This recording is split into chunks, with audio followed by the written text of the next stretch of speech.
Hi guys, for today's video, we're gonna watch a game with one of our CMTV Reapers, Joshua Takagi. So I was waiting here at the MRT station, Guadalupe station to be exact.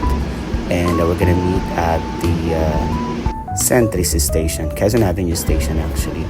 So ayan, pababa na ako ng MRT. So makikita na kami kasi this is our meeting place. He came from a different place. He went straight from home and then bumaba na ako sa loob ng Centris Mall. I was looking for him until nadaanan ko na pala siya and he didn't notice me until tinawag ko na lang siya sa kanyang pangalan. O diba? Ang pogi niya, diba? Gosh, so cute.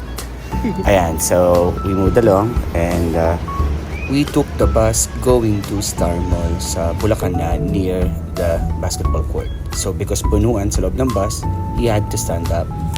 When we reached Star Mall, we had to go around and he toured me around because it was too early for the game.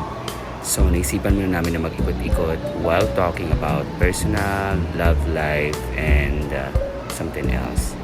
So nagutom siya kaya ayan, nilibre niya ako kasi sa araw ng sahod niya that day.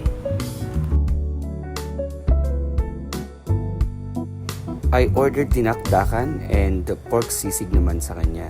So kumain na siya and then actually kumain din ako niyan pero I did it so very quickly.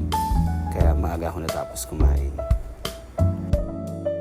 After we ate, narating na nga namin ang basketball court kung saan merong unang game before their schedule.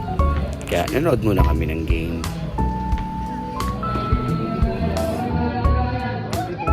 So, na-happy naman ako sa pag-watch ng unang game before them kasi, ayan, makikita niyo ako.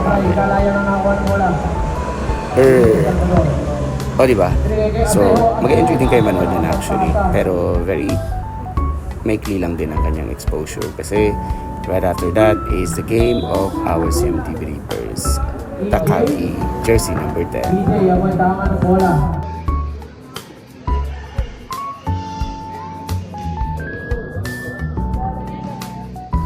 Very importantly, nag-stretching na nga ang ating Reapers para iwas pulikat at sakit ng katawan.